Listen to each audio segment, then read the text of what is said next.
Oke, jadi saya diminta share mengenai tema ini, love, relationship, and marriage, ya. Oke, mari kita lihat bersama Kejadian pasal 1 ayat 26 sampai 27. Kejadian pasal 1 ayat 26 sampai 27 dikatakan, "Berfirmanlah Allah, baiklah kita menjadikan manusia menurut gambar dan rupa kita, supaya mereka berkuasa atas ikan-ikan di laut dan burung-burung di udara, dan atas ternak dan atas seluruh bumi, dan atas segala binatang melata yang merayap di bumi. Maka Allah menciptakan manusia itu menurut gambarnya. Menurut gambar Allah diciptakannya dia, laki-laki dan perempuan diciptakannya mereka." Saudara dikasih Tuhan, manusia adalah satu-satunya ciptaan yang dicipta menurut gambar dan rupa Allah. Artinya, manusia itu diciptakan dalam aspek relasi, relationship, sama seperti Allah Tritunggal. Perhatikan kata kita di ayat 26, "Berfirmanlah Allah, baiklah kita." Berbicara mengenai Allah Tritunggal. Jadi kalau kita bicara soal relationship, maka kita harus tahu satu hal, bahwa relationship itu dimulai pada diri Allah sejak kekekalan, sebelum dunia diciptakan. Nah, Alkitab itu mengajarkan kepada kita bahwa Allah kita itu adalah Allah Tritunggal. Satu hakikat, tiga pribadi. Jadi kalau kita berbicara mengenai hakikat Allah, Allah itu satu, Esa, bukan tiga. Tetapi kalau kita bicara pribadi, maka Allah memiliki tiga pribadi, bukan satu. Bapa, Anak, dan Roh Kudus itu sehakikat, melekat, dan setara. Saya sebut SMS, sehakikat, melekat, dan setara. Nah, saudara dikasih Tuhan, sejak kekekalan, sebelum dunia dijadikan, di dalam diri Allah Tritunggal itu sudah ada relasi kasih yang dinamis. Karena Allah adalah kasih. God is love. Nah, kalau kita bicara kasih, yang namanya kasih itu selalu ada dalam relasi antar pribadi. Kasih itu bukan isolasi, sendirian, menyendiri. No. Seorang teolog bernama C.S. Lewis berkata seperti ini, Allah itu kasih tidak memiliki makna yang real, kecuali Allah memiliki lebih dari satu pribadi. Karena kasih itu adalah sesuatu yang dimiliki oleh seorang pribadi untuk pribadi yang lain. Itu sebabnya, saudara, sebagai gambar dan rupa Allah, manusia itu diciptakan dan didesain untuk hidup dalam relationship yang saling mengasihi, sama seperti Allah Tritunggal saling mengasihi. Nah, saudara dikasih Tuhan, relasi yang paling merefleksikan Allah Tritunggal itu ada pada pernikahan, marriage. Kalau kita lihat tadi Kejadian 1 ayat 27-28 dikatakan seperti ini. Menurut gambar Allah diciptakannya dia, laki-laki dan perempuan. Allah memberkati mereka. Lalu Allah berfirman kepada mereka, beranak cuculah dan bertambah banyak, penuhilah bumi dan taklukkanlah itu. Berkuasalah atas ikan-ikan di laut dan burung-burung di udara dan atas segala binatang yang merayap di bumi. Dari sini kita bisa lihat Allah yang mempersatukan dan memberkati sebuah pernikahan. Relasi intim antara pria dan wanita. Dan tujuannya sangat jelas, supaya bumi ini dipenuhi dengan gambar dan rupa Allah. Kita sering nyanyikan, bumi penuh kemuliaannya, ya. Bumi penuh kemuliaannya, bumi penuh kemuliaannya. Nah, betul. Memang kehendak Tuhan, desain awal Tuhan adalah kerajaan Allah, kemuliaan Allah itu memenuhi bumi.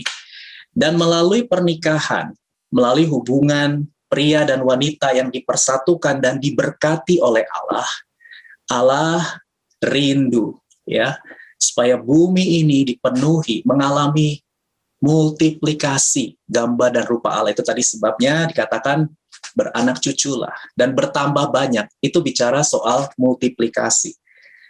Supaya bumi ini mencerminkan, merefleksikan Allah. Itu desain awalnya. Nah, di dalam pernikahan Allah memberikan kepada manusia, pria dan wanita itu kesempatan untuk bersatu. Bersatu secara emosi, secara pengalaman, secara jiwa, bahkan secara fisik. Nah, sekarang kita mau lihat apa yang Alkitab ajarkan mengenai pria ya, dan wanita. Pria dan wanita itu sehakikat, ya, setara, tetapi memiliki peran yang berbeda. Mari kita lihat apa yang Alkitab ajarkan. Yang pertama, kita lihat peran dari pria, a man, ya, man of God, manhood, godly man, ya. Yang pertama perannya adalah memegang otoritas kepemimpinan. Saudara yang pria, Tuhan mempercayakan otoritas kepemimpinan dalam hidup kita. Hal ini bisa dilihat dari beberapa fakta dalam Alkitab. Yang pertama dari order of creation. Pria itu diciptakan lebih dahulu dari wanita. Artinya pria diciptakan Allah menjadi pemimpin. Para pria katakan pemimpin, pemimpin, ya. Pemimpin dalam keluarga. Yang kedua, kita bisa lihat pria Adam dalam hal ini itu diberikan otoritas untuk memberi nama kepada segala jenis binatang. Saudara bisa baca itu di Kejadian pasal 2 ayat 19. Tuhan kasih kepercayaan, Tuhan kasih kuasa dan otoritas untuk Adam memberi nama kepada segala jenis binatang dan juga kepada wanita. Kejadian 2 ayat 23 dan Kejadian 3 ayat 20. Adam yang kasih nama wanita, Hawa. Lalu fakta yang ketiga, bicara soal otoritas kepemimpinan, kalau saudara baca Kejadian pasal 2 ayat 24, maka di sana jelaskan bahwa prialah yang meninggalkan ayah dan ibunya untuk bersatu dengan istrinya. Ini bicara apa? Ini bicara inisiatif kepemimpinan. Katakan inisiatif, inisiatif. Jadi seorang pria haruslah seorang yang berinisiatif. Seorang yang berani mengambil keputusan. Pria harus berani ambil keputusan. Berani ambil inisiatif. Nah, saudara, kalau bicara soal pemimpin, itu artinya pria harus punya visi. Jadi sebelum saudara nih para pria, sebelum saudara memilih pasangan hidup, atau sebelum saudara mengambil keputusan untuk menikah, satu hal yang sangat penting yang saudara perlu temukan terlebih dahulu adalah apa visi atau tujuan Tuhan buat hidup saudara terlebih dahulu. Jika saudara mau menikah, saudara itu akan membawa seseorang yang harus punya interest yang besar terhadap tujuan Tuhan buat hidup saudara. Karena pemimpinnya pria. Jadi pria harus tahu dulu visi Tuhan. Pria harus tahu dulu tujuan Tuhan. Dan kalau saudara pria sudah menemukan tujuan Tuhan dalam hidup saudara, carilah pasangan hidup yang sepadan, yang seimbang, yang bisa mendukung saudara, memperlengkapi saudara untuk menggenapi tujuan Tuhan tersebut. Ya, tiba-tiba terlintas ayat Amos 3 ayat 3 yang saya nggak taruh di PowerPoint, dikatakan berjalankah dua orang bersama-sama jika mereka belum berjanji? Nggak bisa. Ya, can two people walk together without agreeing on the direction? Nggak bisa. Orang nggak bisa berjalan bersama-sama kalau belum ada kesepakatan mau pergi kemana. Jadi harus tentukan dulu arah tujuannya mau kemana, baru bisa sepakat. Suami adalah kepala. Efesus pasal 5 ayat 23. Saya baca ya. Karena suami adalah kepala istri, sama seperti Kristus adalah kepala jemaat. Dialah yang menyelamatkan tubuh. Suami adalah kepala. Artinya apa? Artinya suami, pria, adalah pengambil keputusan final. Suami memelihara kebutuhan semua anggota keluarga. Suami, pria, itu adalah sumber. Yang kedua, peranan pria adalah memegang tanggung jawab moral. Pria itu memiliki tanggung jawab untuk membawa keluarganya senantiasa berpusat kepada Tuhan. God-centered family. Itu pria. Sumbernya pria. Tuhan percayakan kepada pria. Jadi pria seharusnya lebih rohani. Saudara, kalau saudara perhatikan di Kejadian pasal 2 ayat 17, ya, Allah itu memberikan larangan untuk memakan buah dari pohon pengetahuan baik dan buruk itu kepada pria, kepada Adam. Dan meskipun kita tahu pada faktanya Hawa yang duluan melanggar, wanita ya, Hawa yang duluan memakan buah yang dilarang oleh Tuhan itu. Tapi yang Tuhan cari, yang Tuhan minta pertanggungjawaban, itu bukan Hawa, tapi Adam, pria yang Tuhan tanya.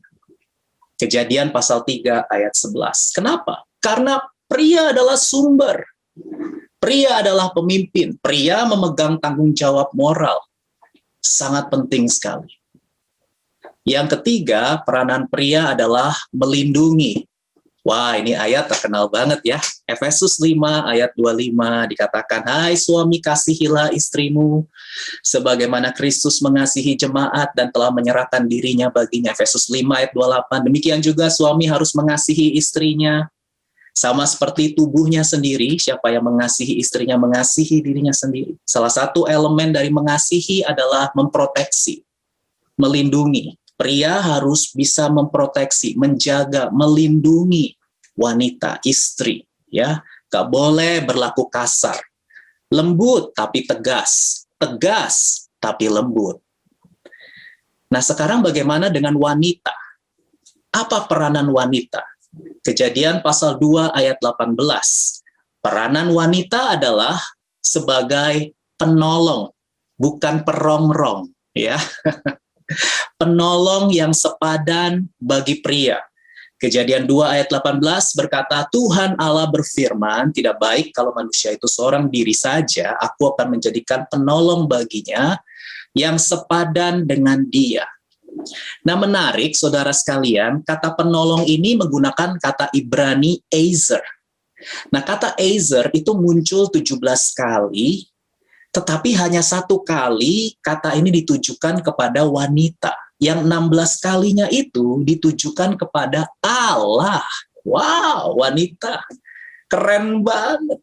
Ditujukan kepada Allah sebagai penolong umatnya. Jadi kalau boleh saya tafsirkan, menurut tafsiran saya, wanita itu divine helper. Ya. Sama seperti Allah menolong umatnya, demikian juga wanita dipercaya untuk menolong para pria. Wow, keren banget. Ini mulia sekali, ya. A divine helper. Hawa itu divine helper bagi Adam. Wanita itu penolong ilahi. Wow, bagi pria. Ya, wanita diberikan otoritas untuk menjadi penolong bagi pria. Ya, tentu ada banyak sekali contoh-contoh yang bisa diberikan. Tapi salah satunya adalah menurut saya dukungan secara emosi. Ya, itu wanita lebih kuat, harus diakui. Emotional support itu sangat dibutuhkan oleh para pria. Karena pria itu secara psikologis punya kecenderungan mudah menyerah. Pria itu secara psikologis gampang menyerah, gampang putus asa. Itu sebabnya butuh divine helper. Ya, wanita itu lebih kuat, makanya disebut penolong. Berarti kita ini pria-pria butuh ditolong. Ya, wanita itu juga lebih detail, lebih cermat, ya, lebih teliti. Kalau pria cenderung lebih ceroboh. Betul nggak? Dan wanita itu punya kemampuan multitasking, ya. Dia punya kemampuan, dia lebih cekatan dalam mengerjakan banyak hal dibandingkan dengan pria.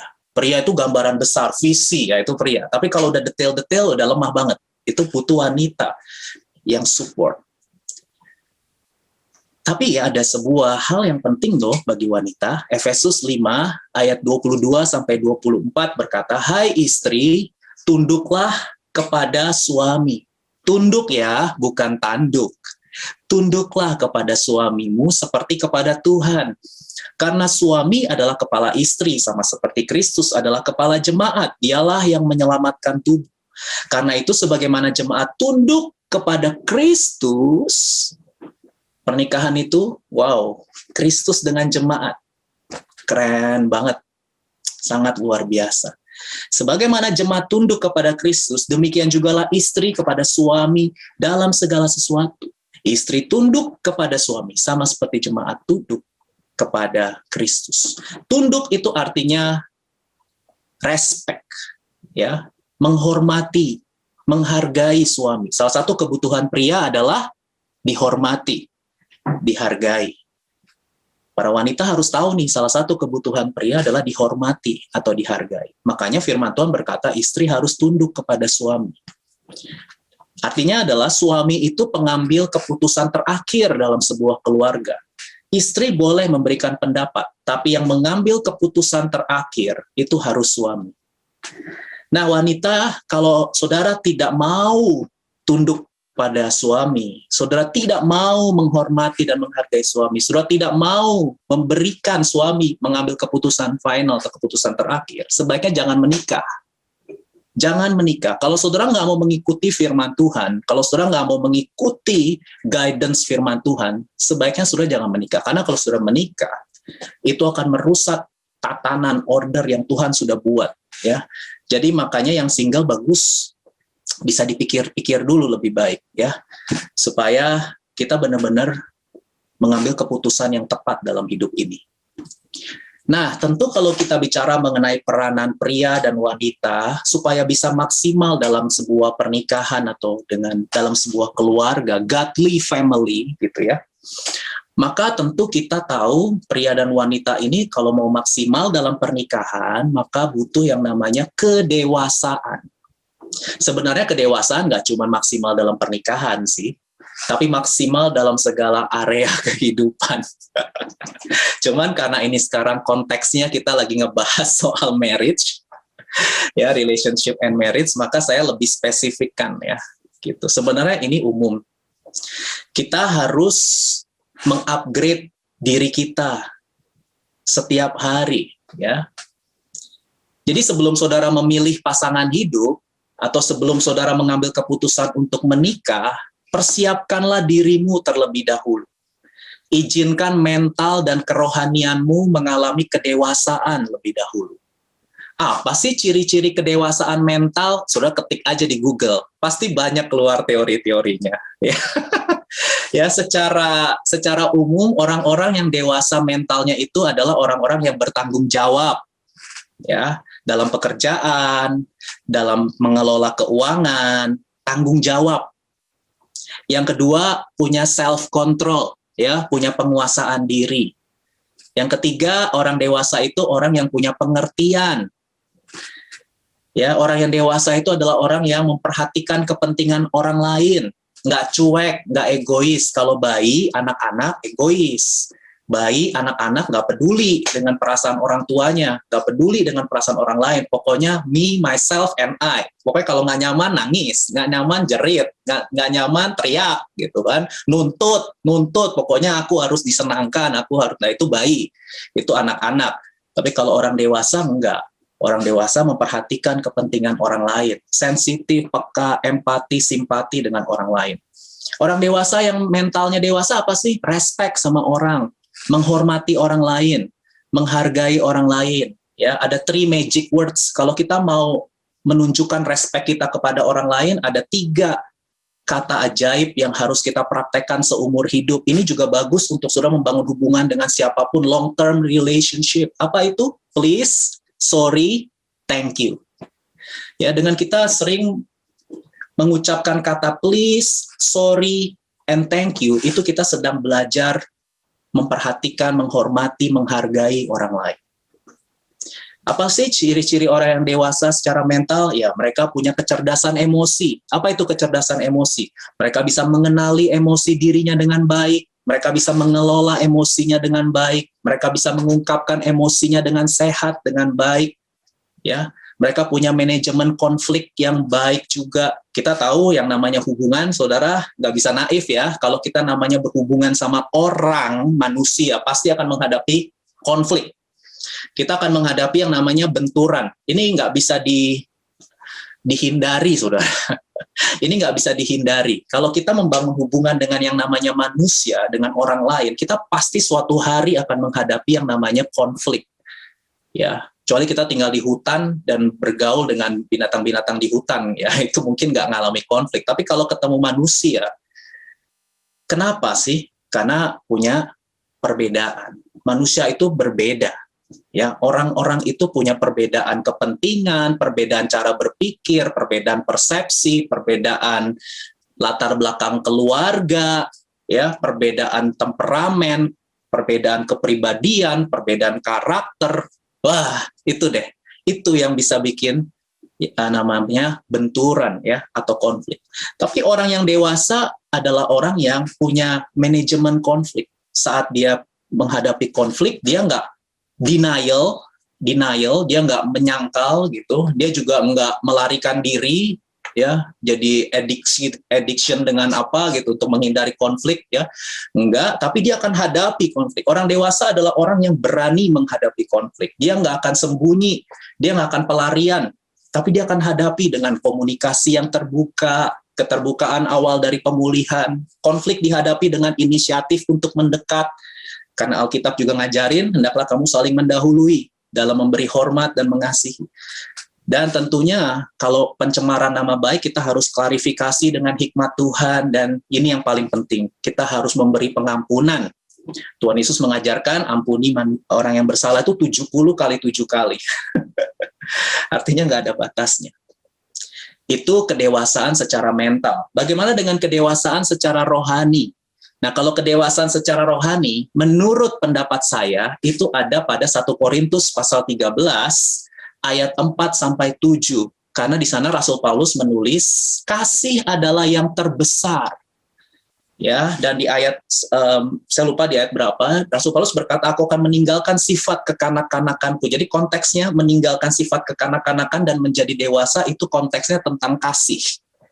Nah, apa itu kasih? Nah, ini ciri dari kedewasaan rohani adalah kasih itu sabar, murah hati. Orang yang dewasa adalah orang yang tidak iri hati, ya, tidak memegahkan diri, tidak sombong. Orang dewasa rohani itu sopan, ya, tidak mencari keuntungan diri sendiri, tidak pemarah, tidak menyimpan kesalahan orang lain, bersukacita karena kebenaran, hidup untuk kebenaran, menutupi segala sesuatu, ya, percaya segala sesuatu, mengharapkan segala sesuatu, sabar menanggung segala sesuatu.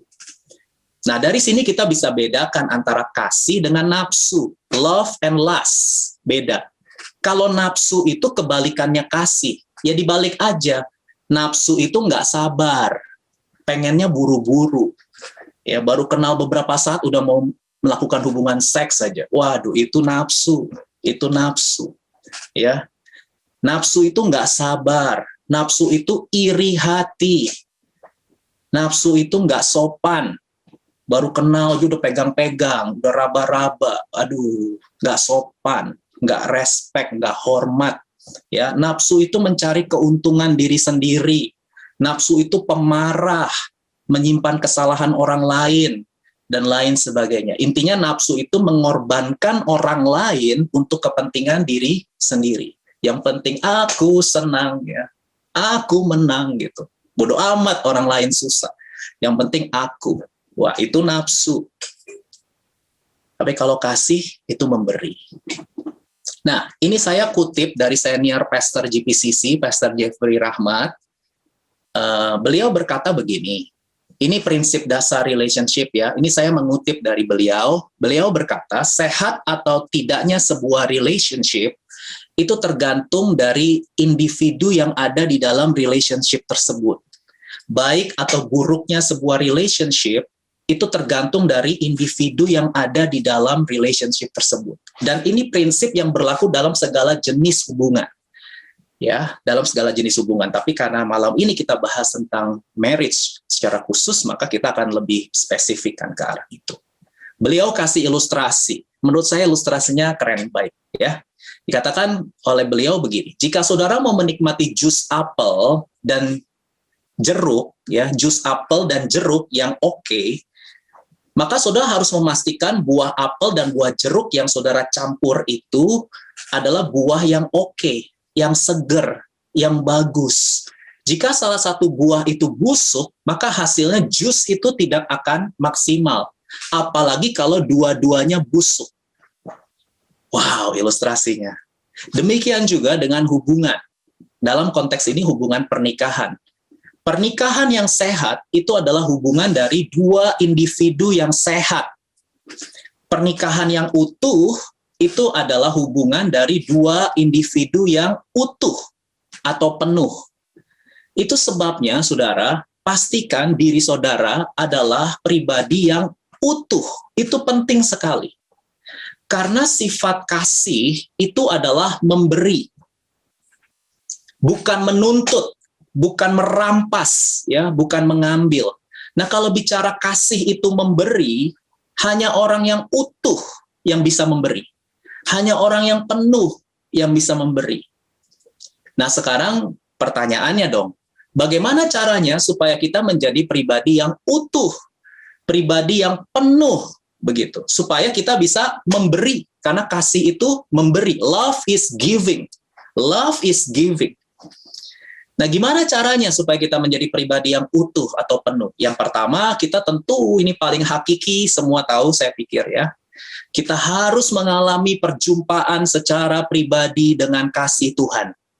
Kita harus mengalami kelahiran baru, menerima Yesus sebagai Tuhan dan Juru Selamat secara pribadi. Because God is love.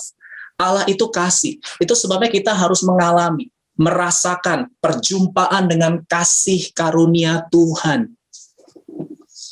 Dan kita harus terus-menerus, katakan terus-menerus, terus-menerus tinggal di dalam kasih Tuhan. Nah, gimana caranya terus-menerus tinggal di dalam kasih Tuhan? Ya, kita harus membangun keintiman dengan Tuhan. Kalau kita membangun keintiman dengan Tuhan, keintiman secara terus-menerus, kan Tuhan itu kasih, maka kasihnya akan terus memenuhi kita. Kita harus mengenali Tuhan secara mendalam melalui perenungan firman, melalui komunitas rohani seperti Cool, Community of Love. Kita nggak boleh menjauhkan diri dari pertemuan-pertemuan ibadah. Kenali Tuhan secara mendalam sampai Tuhan itu menjadi satu-satunya, ya, menjadi satu-satunya kepuasan kita, menjadi satu-satunya kebahagiaan kita. Tuhan itu menjadi satu-satunya rasa aman kita, rasa berharga kita, makna hidup kita. Tuhan itu bukan nomor satu, Tuhan itu satu-satunya.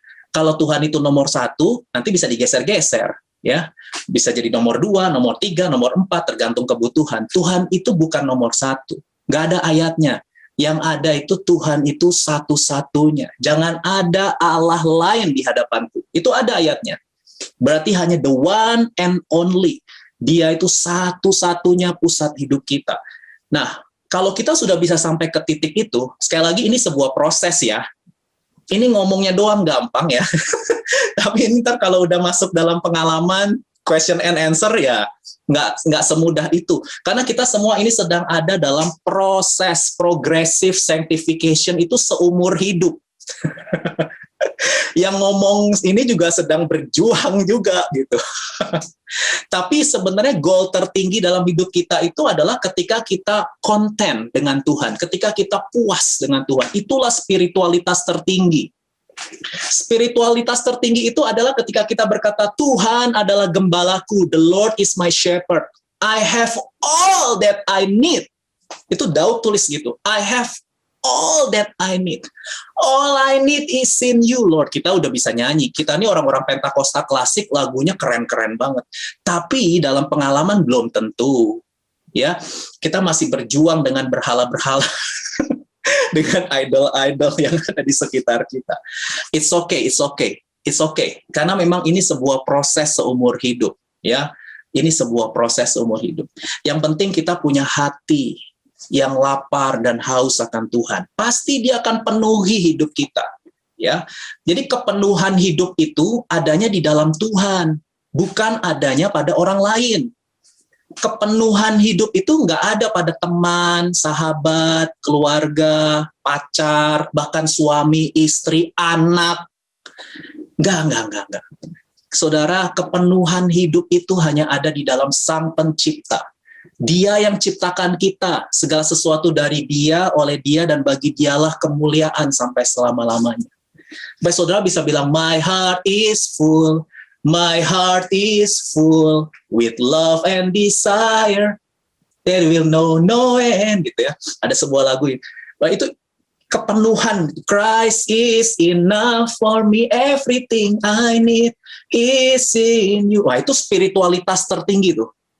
Ya, bukan cuma bisa nyanyinya bisa, gampang nyanyinya, tapi itu benar-benar mendarah daging, ya, aduh istilahnya ngeri banget. Kalau itu sudah mendarah daging dalam hidup kita, itu dia spiritualitas sebenarnya, penuh dengan Tuhan. Jadi saudara jangan salah paham, pernikahan itu tidak bisa menyelesaikan masalah loneliness. Jangan mau ditipu oleh mitos, ya. Kalau menikah kita pasti nggak lonely lagi, makanya kita diburu-buru pengen nikah. Kapan nikah? Ayo, masa umur segini belum nikah? Kamu kesepian loh nanti kalau misalnya. No, itu tuh mitos, ya. Pernikahan, tanya sama yang sudah menikah. Saya soalnya sudah menikah juga. Apakah pernikahan membuat kita benar-benar lepas dari loneliness? Enggak juga. Ada orang-orang yang sudah menikah, punya anak, tetap mengalami loneliness, tetap mengalami kekosongan di dalam jiwa. Karena yang bisa memenuhi hidup kita itu hanyalah Tuhan, bukan manusia. Nah, saudara, dalam hidup ini ada dua jenis hubungan, ya. Yang pertama itu adalah intra-relationship. Yang kedua adalah inter-relationship. Nah, intra-relationship itu berbicara hubungan dengan diri sendiri. Nah, ini perlu kita tanyakan pada diri kita. Apakah saudara menerima diri saudara sendiri? Apakah saudara sudah berdamai dengan diri saudara sendiri? Apakah saudara sudah mengampuni diri saudara sendiri? Apakah saudara sudah merasakan bahwa saudara itu diterima, dicintai, dikasihi, diampuni oleh Tuhan? Pertanyaan ini sangat penting. Mengasihi diri sendiri, itu penting. Yang kedua adalah inter-relationship. Ini bicara hubungan dengan orang lain, dengan teman, sahabat, keluarga, pasangan hidup. Apakah saudara bisa menerima orang lain? Apakah saudara bisa mengasihi orang lain? Apakah saudara bisa mengampuni orang lain? Apakah saudara bisa berdamai dengan orang lain? Kalau intra kita baik, inter kita pasti baik. Kalau intra kita sehat, inter kita pasti sehat. Tapi kalau intra kita problem, inter kita juga pasti problem. Kalau intra kita sakit, inter kita juga pasti sakit. Karena seseorang yang tidak merasa dikasihi akan sulit untuk mengasihi orang lain. Jika saudara belum pernah merasakan diri saudara itu dicintai, diampuni, diterima, dikasihi, saudara itu artinya saudara belum full, saudara belum utuh, saudara belum bisa menerima diri saudara sendiri. Jadi saudara akan sulit mengasihi orang lain. Yang ada saudara akan terus menuntut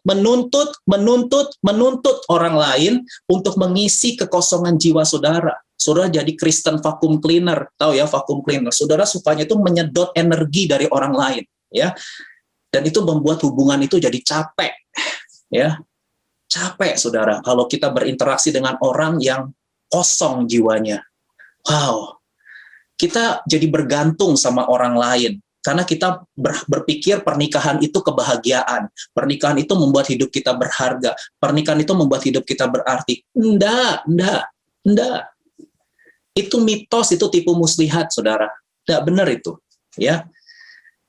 Kalau saudara masih berpikir begitu, itu artinya saudara belum utuh, saudara belum penuh, saudara belum sembuh, belum pulih, belum. Itu sebabnya saudara berarti harus mengalami dulu kasih Tuhan dalam hidup saudara, sampai saudara berada di sebuah titik, I am enough. Saya sudah utuh, saya sudah cukup, I am enough. Kalau saudara sudah I am enough, ya, maka saudara bisa mengucap syukur dalam segala keadaan dan hidup saudara tidak dikendalikan oleh orang lain.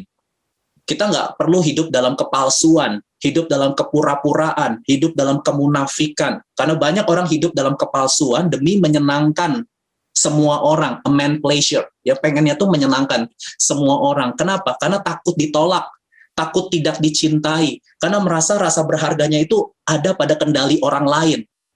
Itu kan yang ditawarkan oleh drama, oleh film. Kamulah kesempurnaan hidupku. Ya, kamulah yang membuat hidupku jadi sempurna. Itu tipu muslihat. Ya, itu tipu muslihat, saudara.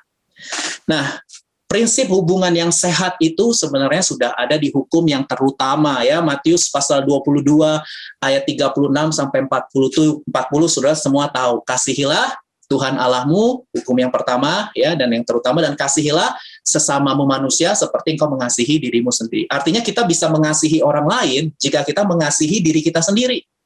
Nah, kita bisa mengasihi diri kita sendiri kalau kita sudah merasakan dikasihi oleh Tuhan. I am enough. Kalau kita sudah I am enough, kita nggak akan takut dengan yang namanya penolakan, kegagalan, dan lain sebagainya. I am enough. Hidup ini bukan menyenangkan semua orang. Hidup ini menyenangkan hati Tuhan. Nah, yang terakhir saya akan tutup, ini saya mengutip, bukan dari saya ini dari Pastor Jose Carroll, Associate Pastor dari GPCC, ya. Ini saya mengutip dari beliau. Beliau berkata bahwa sebelum masuk dalam pernikahan itu ada 4 tahap yang harus kita lewati. Yang pertama namanya perkenalan. Ya, perkenalan itu kita dikenalkan sama orang atau seseorang datang memperkenalkan diri kepada kita, ya. Ini tahap perkenalan ini katanya tahap packaging lah, ya. Kalau bicara packaging, cover atau bungkus luar itu biasanya bagus lah, ya. Oleh karena itu untuk bisa mengetahui lebih dalam siapa orang itu yang sesungguhnya, kita harus masuk level yang kedua, yaitu pertemanan. Nah, di level pertemanan ini kita mulai melihat isi yang ada di dalam cover, ya, ibaratnya cover atau packaging itu kita mulai buka. Betul nggak isinya itu seindah gambar atau lukisan yang ada di bungkus luarnya? Berteman. Yang ketiga, bersahabat. Nah, kalau bicara soal bersahabat, ini bicara testing time. Katakan testing time, testing time. Ya, kalau kita sudah mulai masuk tahap persahabatan, kita mulai bukan hanya membuka bungkusnya, tapi kita mulai pakai barangnya. Nah, ini bicara soal hubungan yang lebih dekat lagi dari sekedar pertemanan. Jadi saudara bisa menanyakan di level persahabatan ini, apakah hubungan yang kita bangun ini punya masa depan yang baik atau tidak? Apakah hubungan ini membuat saudara makin maju atau tidak? Maju secara spiritual, mental, karakter, ya. Jika hubungan ini membuat saudara semakin menurun, saudara perlu stop. Tidak perlu dilanjutkan. Ya, karena pergaulan yang buruk merusak kebiasaan yang baik. Tapi jika hubungan persahabatan ini membuat saudara semakin maju, semakin meningkat, saudara tambah mengasihi Tuhan, saudara tambah mengasihi sesama manusia, lanjutkan hubungan itu. Ya, itu hubungan yang sehat, itu hubungan yang baik. Nah, kenapa banyak orang broken heart? Kenapa banyak orang patah hati? Kenapa hati mereka hancur? Karena mereka tidak screening lebih dulu orang-orang yang mereka jadikan sahabat. Bahkan ada orang dari tahap 1 sampai tahap 3, itu mereka bisa jalani dalam 1 hari. Wah, kacau. Gak bisa, saudara. Aduh, jangan-jangan. Ya, jangan. Butuh proses. Perkenalan, pertemanan, persahabatan, itu butuh proses. Jangan terlalu cepat percaya sama penampilan orang, sama omongan orang. Hanya sedikit orang saja yang perlu dibawa masuk ke dalam level persahabatan. Kita boleh berkenalan dengan semua orang, tapi jangan jadikan semua orang sahabat kita. Pilihlah orang-orang yang tepat, ya. Dan tentu kalau ini konteksnya adalah marriage, ya, mau berpacaran, ya, tentunya, ya, maka kita harus mengenali apakah orang ini seimbang dengan kita. Ini penting, bukan sekedar seagama, ya, bukan sekedar segereja, tapi seimbang. Seimbang itu bicara sehati dan sepikiran di dalam Tuhan. Ya, seimbang itu bicara kalau menurut Pastor Jose, core belief dan core values. Nah, itu perlu dites. Ini sekarang konteksnya lebih spesifik, ya. Kalau sudah udah mulai rasa-rasa gitu, ya, ngelihat orang ini udah mulai rasa-rasa kesetrum, kesetrum. Kalau udah mulai kesetrum, oke, tahan dulu. Coba di screening dulu core belief-nya. Core belief itu adalah siapa pusat hidupnya? Allah Tritunggal atau yang lain? Apa otoritas tertinggi dalam hidupnya? Alkitab atau yang lain? Apakah dia seorang yang sudah lahir baru? Itu core belief. Apakah dia seorang yang mencintai Tuhan sebagai pusat hidupnya? Apakah dia seorang yang mau melakukan firman? Itu perlu. Yang kedua, core values. Values itu kan bicara apa yang paling penting dalam hidup ini, ya. Values itu bicara soal karakter. Apakah dia seorang yang punya hati mudah dibentuk, mudah diajar, mau berubah? Apakah dia rajin bekerja? Ini banyak sih teori-teori tentang ini. Apakah dia memiliki kerinduan untuk meningkatkan kualitas hidup? Bagaimana cara dia menyelesaikan konflik? Apakah dia mendukung saudara dalam iman, prestasi, pekerjaan, ya. Lalu apalagi? Moral, etika, apakah dia seorang yang sopan, menghargai orang lain, hormat dan sayang sama keluarga, itu penting. Sosial, apakah dia bisa beradaptasi dengan lingkungan yang baru, bagaimana dia membangun hubungan dengan orang lain, siapa saja sahabat-sahabatnya. Secara keuangan, apakah dia cinta uang atau cinta Tuhan, dia pelit, murah hati, apakah dia bisa mengelola keuangan, ya. Secara pendidikan juga penting karena supaya komunikasinya nyambung. Tentu ada banyak lah teori-teori tentang ini dan saudara bisa mulai cek. Makanya dalam tahap ini banyaklah bertanya, ya, banyaklah bertanya. Hati dan pikirannya itu seimbang nggak dengan hati dan pikiran saudara, ya. Dan kalau memang sudah oke, masuklah ke tahap yang keempat. Eng-ing-eng, itu adalah tahap berpacaran. Boleh ditembak. Ya, setelah saudara melewati tahap pertemanan dan persahabatan, saudara sudah screening, oh ya ternyata core belief-nya, core values-nya seimbang, sepadan. Oke, dia sudah lolos testing time. Oleh karena itu, tembaklah, nyatakanlah cintamu. Dan gak usah lama-lama sih saya pikir. Ya, tentu saudara tahu bahwa pacaran bagi iman Kristen itu adalah, ini udah pasti pada tahu semua ya, pacaran itu adalah masa persiapan untuk pernikahan. Jadi kalau sudah nembak, nah berarti udah tahu nih goalnya adalah married sama orang ini. Kalau belum yakin, ya udah sahabatan aja. Apa salahnya sih sahabatan? Gitu. Nggak perlu ada tembak menembak. ya sahabatan aja. It's okay kan bersahabat gitu. Tapi kalau sudah yakin, oke, ya sudah.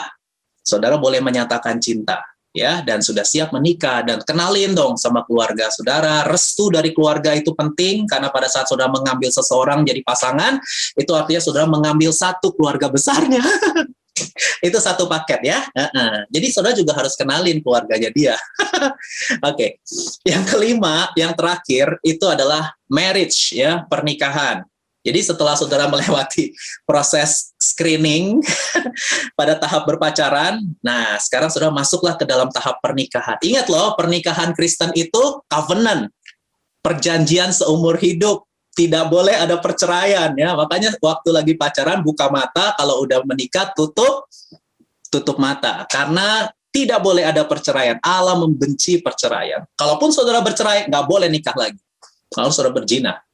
Ya, jadi itu sangat krusial, itu sangat penting sekali. Karena pernikahan Kristen itu sampai maut memisahkan kita. Karena hubungannya kan seperti Kristus dengan jemaat. Mana bisa sih Kristus sama jemaat bercerai, ya kan? Itu kesatuannya sama seperti Kristus dengan jemaat.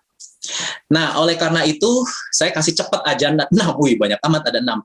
Alasan yang benar untuk menikah, ingat ya, menikah tidak menyelesaikan masalah loneliness, ya. Menikah bukan karena umur kita udah banyak, aduh, itu mitos-mitos yang harus disingkirkan. Tapi menikah itu yang pertama adalah karena kita mau melakukan kehendak Allah. Apa itu tadi kehendak Allah? Memultiplikasi gambar dan rupa Allah. Itu, ya, it's all about Jesus, it's all about God. Yang kedua, menikah itu untuk berbagi, giving, mengekspresikan kasih kepada pasangan, karena kita sudah utuh.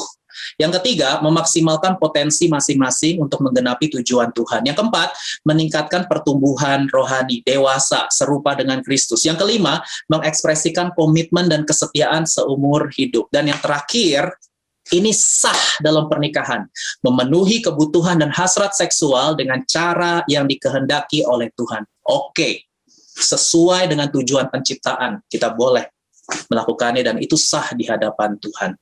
Nah, bagaimana dengan orang-orang yang singleness sekarang ya? Saudara, bagi saudara yang masih single, saudara nggak perlu takut, saudara nggak perlu cemas, nggak perlu gelisah, saudara juga nggak perlu merasa terintimidasi. Kalau saudara belum menikah, saudara masih single, saudara nggak perlu merasa lebih rendah daripada yang sudah menikah atau merasa tidak rohani. Kalau yang menikah rohani, kalau yang nggak menikah tidak rohani. No. Itu salah, ya. Enjoy. nikmati saja masa singlemu. Karena dalam masa single itu banyak hal yang bisa kita kerjakan lebih daripada orang-orang yang menikah. Ya, kalau orang single itu lebih banyak waktu, fleksibilitasnya lebih tinggi, bisa bergaul lebih besar, lebih luas. Dia juga bisa latihan self control dalam masa singleness. Jadi yang paling penting itu adalah bagaimana kita memahami pimpinan Tuhan dalam hidup kita, baik kita menikah maupun kita single. Ada quotes bagus saya kutip berkata begini, "More important than being single or married is to live is an undivided devotion to the Lord." Jadi yang penting itu adalah hidup kita dedikasikan untuk memuliakan nama Tuhan. Entah kita single, entah kita menikah. Jadi saran saya untuk Pastor Elvan, Pastor Ruth, Gembala The Channel, kalau menghadapi member yang masih single, ya, yang ini saran saja, coba belajar menghilangkan stigma bahwa orang single itu orang yang sulit, problematik, orang yang antik, ya, orang yang kepahitan dan lain sebagainya. Ya, jangan ada stigma seperti itu. Semua yang single itu dirangkul ya, dirangkul karena mereka butuh comfortable dalam komunitas. Jangan ditanyain terus kapan nikah, itu pertanyaan yang menyebalkan ya, itu pertanyaan yang menyebalkan. Gak usah ditanya begitu. Jangan juga diledek-ledekin, kenapa sih udah umur segini belum nikah, kenapa sih, gak usah ya. Jadilah support system buat mereka, encourage mereka untuk mendapatkan atau menemukan panggilan Tuhan dalam hidupnya. Jadi bisa jadi Tuhan memang memanggil mereka untuk single loh. Nggak harus menikah, it's okay kok. Ya, kalau memang Tuhan panggil mereka, yang penting itu adalah bukan menikah atau single, tapi yang penting itu adalah kita menjadi pribadi yang utuh dan dewasa. Itu yang paling penting. Kita menjadi pribadi yang utuh, dewasa, menjadi serupa dengan Tuhan Yesus Kristus. Karena tujuan utama hidup kita adalah menjadi serupa dengan Yesus. Entah menikah ataupun tidak menikah, kita bisa produktif bagi kerajaan Allah. Ya, karena yang namanya pernikahan maupun single sama-sama bisa jadi berhala kok. Bisa jadi berhala. Ya, pernikahan itu bukan segala-galanya. Pernikahan bukan tujuan utama hidup kita. Tujuan utama hidup kita adalah memuliakan Tuhan, menjadi serupa dengan Tuhan, menghadirkan kerajaan Allah di bumi. Itu tujuan utama hidup kita. Single juga bukan segala-galanya, Tuhan segala-galanya. Tuhan segala-galanya, bukan menikah, bukan single. Tuhan segala-galanya. Tujuan utama hidup kita adalah Tuhan. Yang lain-lain itu cuman sarana, pekerjaan, menikah, tidak menikah, it's okay lah, itu sarana, itu instrumen. Saya aja nikahnya umur 37 tahun, saya. Ya, kemudian pendiri gereja Metodis John Wesley itu menikah umur 49 tahun. C.S. Lewis, seorang teolog yang menulis ratusan buku, tadi saya kutip juga pernyataan beliau, seorang teolog yang sangat menikah di usia 56 tahun. Apakah berarti mereka nggak rohani? Apakah berarti mereka lebih rendah daripada yang lain? Menurut saya tidak, mereka produktif bagi kerajaan Allah. Mereka punya, kalau bicara raise up, reach out, impact, mereka punya pengaruh yang sangat besar gitu. Jadi menurut saya it's okay, ya, it's okay. Yang penting saudara menemukan pimpinan Tuhan dalam hidup saudara. Amin untuk firman Tuhan, ya. Kita doa sebentar ya. Kami bersyukur untuk firman-Mu, kiranya Tuhan memperlengkapi setiap kami supaya kami hidup lebih lagi Tuhan, menyenangkan-Mu, memuliakan-Mu dalam segala area dalam hidup kami. Dalam nama Yesus kami berdoa. Amin, amin, amin. Thank you. Amin, puji Tuhan, kita berikan kemuliaan bagi Tuhan Allah kita. Thank you untuk Pastor Dedi yang sudah menjadi berkat bagi setiap kita. Saya percaya setiap dewasa muda yang hadir, ya, yang diberkati boleh tolong lambaikan tangannya, yang diberkati oleh firman malam hari ini. Ya, saya percaya firman ini sangat tepat ya untuk setiap kita, para dewasa muda, bukan cuma yang single, tapi bahkan yang udah married sekalipun gitu ya. Karena kita sekali lagi diingatkan bagaimana caranya untuk menjadi pria dan wanita yang berkenan di hadapan Tuhan. Jadi malam hari ini sudah ada beberapa pertanyaan yang masuk ya, segera tanpa membuang banyak waktu, saya akan segera masuk ke dalam pertanyaan yang pertama. Oke, ini adalah pertanyaan dari seorang istri, Pastor Dedi. Jadi pertanyaan pertama adalah, sebagai istri, bagaimana harusnya untuk tunduk atau respect jika suami memiliki karakter yang buruk? Contohnya, suaminya itu egois, suka mukul, suka marah-marah dan sebagainya. Bagaimana menurut Pastor Dedi? Ini suaminya sudah di dalam Tuhan belum? Kok?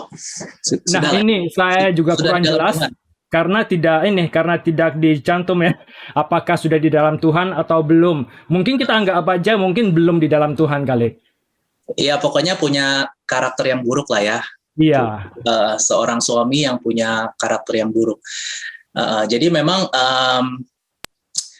hidup Kristen itu memang bicara soal proses pembentukan karakter seumur hidup, ya, seumur hidup. Jadi sekalipun kita mungkin sudah di dalam Tuhan, mungkin itu juga tadi sudah di dalam Tuhan, tapi ya tidak menjamin ya bahwa semuanya akan hip hip hura hura gitu. Ya, tidak menjamin bahwa kita selama-lamanya nyaman terus ya, nggak menghadapi dinamika, no, nggak menjamin, nggak ada jaminan. Jadi apalagi soal karakter itu kan keputusan orang ya. Ada orang yang memang memutuskan untuk tidak mau berubah sampai akhir hidupnya, ya ada loh, ada orang yang memang memutuskan tidak mau berubah sampai akhir hidupnya, itu ada. Nah memang kalau kita sudah berani menikah kan berarti sudah mengucapkan janji pernikahan tuh, kasihnya tuh kasih agape tuh. Kasih agape itu adalah kasih walaupun, kasih sekalipun, kasih tanpa syarat, unconditional love. Ya, berarti bukan hanya dalam kondisi miskin, sehat ataupun sakit, bukan, tapi juga dalam menghadapi karakter yang buruk seperti itu pun, ya, sebagai seorang istri, kita tetap harus belajar sangkal diri, pikul salib, dan ikut Yesus. Tentunya tunduk itu kan kita melepaskan hak. Tunduk itu artinya kita sangkal diri. Kita mau tunduk kalau orang itu baik, sesuai dengan ekspektasi kita. Ya, tapi bagaimana kalau dia tidak sesuai dengan ekspektasi kita? Mau nggak kita tetap taat pada firman Tuhan? Itu sangkal diri dan itu sakit buat daging kita. Tapi kalau saudara sudah berani ambil keputusan untuk menikah dengan dia, ya itu proses seumur hidup yang harus dijalani. Andalkan Tuhan, doakan terus suami setiap hari. Tapi gini, kalau sudah ngomong soal kekerasan secara fisik tadi sempat dimention ya, memukul, menurut saya ini berbahaya ini. Kalau sudah melakukan kekerasan secara fisik, menurut saya lebih baik pisah sejenak, bukan cerai, tapi pisah sejenak. Apalagi kalau ini sudah membahayakan nyawa. Ya, kalau sudah membahayakan nyawa.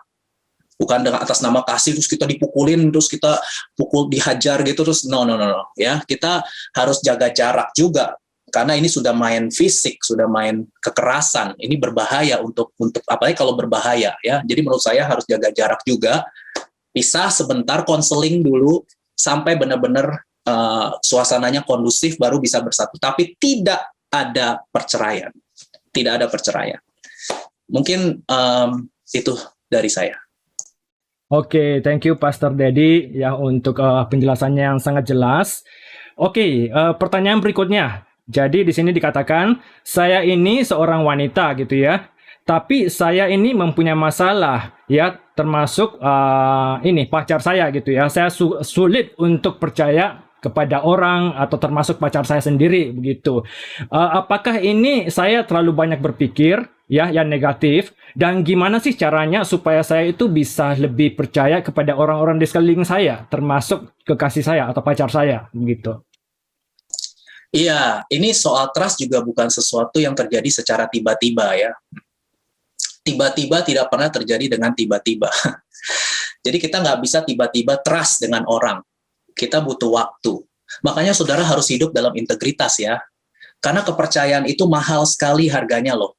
Kalau uang hilang masih bisa dicari. Kerja keras saja nanti uang balik lagi. Kalau uang hilang masih bisa dicari. Tapi kalau nama baik sudah hilang, saudara mau nangis-nangis, saudara jerit-jerit, teriak-teriak, belum tentu bisa balik lagi.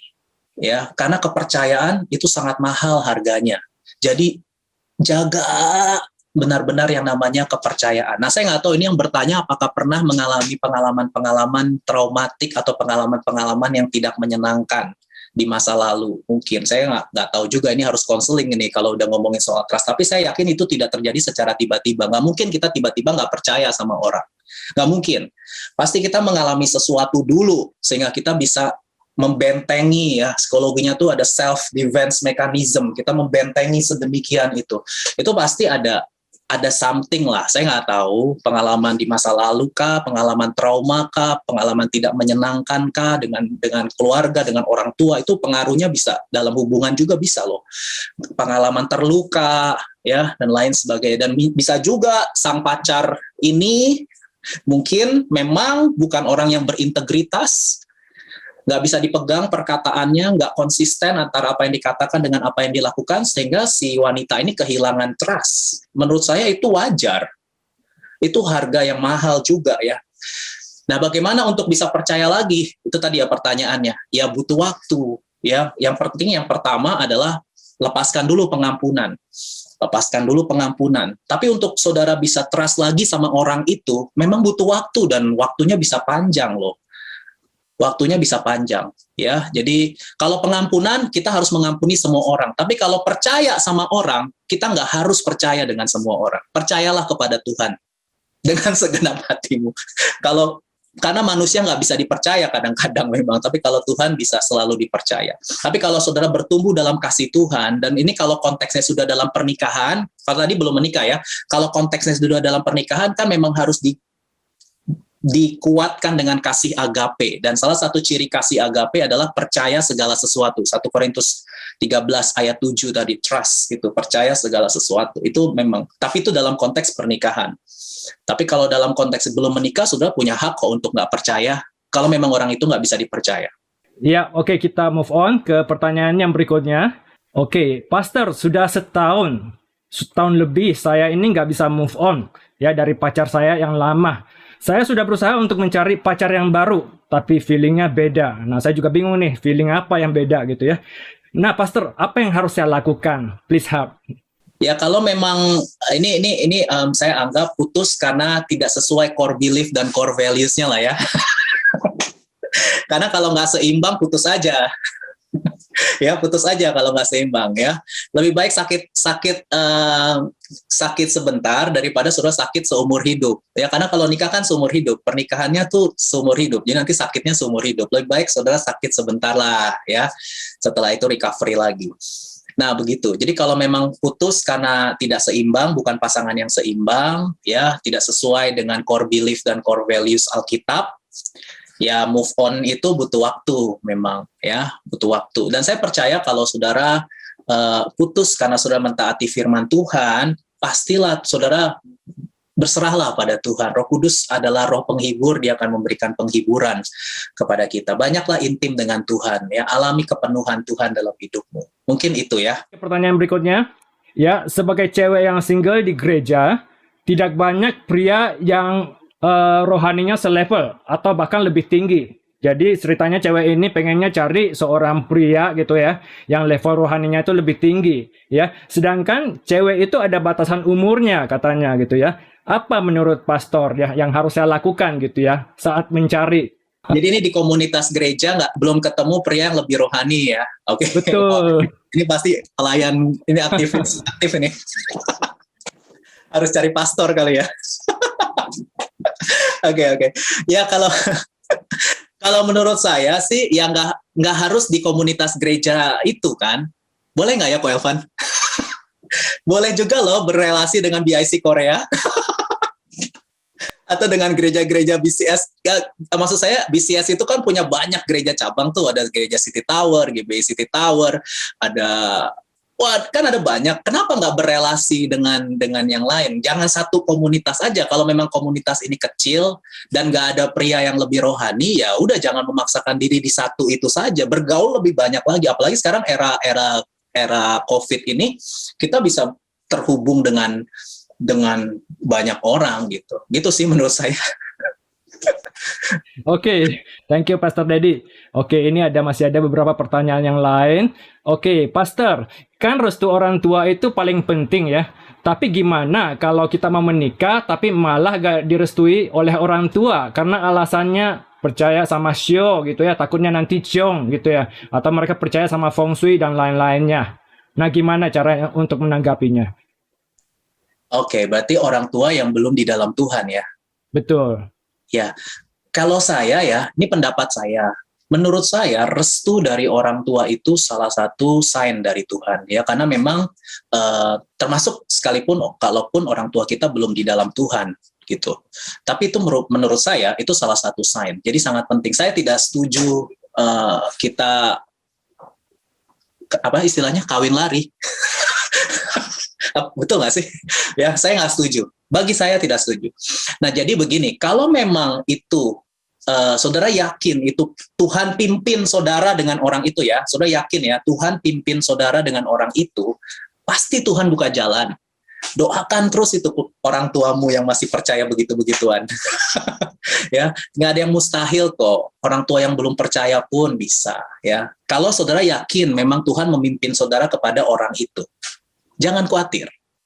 Ya, pasti suatu saat orang tua akan memberi restu. Restu orang tua itu menurut saya penting sekali. Kalau enggak, jangan, ya. Oke, thank you. Terus pertanyaan berikutnya gitu ya. Pastor boleh kasih tipsnya nggak? Gimana sih caranya untuk mempertahankan keromantisan di dalam pernikahan supaya bisa bertahan lama? Juga contohnya gitu ya untuk mungkin pasangan yang terpisah ya, khususnya di dalam masa-masa pandemi ini gitu ya. Mungkin ada yang setahun lebih udah nggak ketemu gitu ya. Gimana sih supaya tetap romantis gitu ya? Aduh, soalnya kata istri saya, ini istri saya ketawa tuh, saya bukan pria yang romantis. Kayaknya harus belajarnya sama Ko Elvan deh kalau yang ini. Haleluya. Iya, saya juga bukan pria yang romantis ya. Tapi mungkin, aduh nggak enak ada istri. Tapi yang jelas ya, memang namanya hubungan. Ini buat saya nih ya, saya ngomongin diri saya nih. Saya ngomongin diri saya, saudara ya. Jadi memang dalam namanya hubungan, ada quotes yang bilang segala sesuatu yang didiamkan itu cenderung menurun dan rusak kualitasnya. Tapi segala sesuatu yang dikerjakan secara tekun itu akan meningkat kualitasnya. Jadi memang romantisme dan lain sebagainya itu memang harus diusahakan. Ya, kita harus kreatif. Ya, kita harus belajar kayak ya sebenarnya saya harus belajar nih sama Ko Elvan nama yang romantis gitu. Ya. Aduh nggak enak ada istri. Amin tuh. Ya harus upgrade diri lah ya. Oke, amin, amin. Ya, nanti Elvan mungkin bisa kasih inputan lebih lagi begitu ya. Oke, pertanyaan yang berikutnya ya mungkin waktu ya. Jadi mungkin ini adalah dua pertanyaan terakhir gitu ya. Jadi pertanyaan adalah di sekitar saya ya ada katakanlah ada seorang yang bernama A gitu ya yang cocok dan tepat bagi saya. Nah, bagaimana untuk mengetahui bahwa si A ini yang Tuhan yang Tuhan taruh ya untuk menjadi pasangan hidup saya? Bagaimana tahu bahwa itu dari Tuhan gitu ya? Betul ya.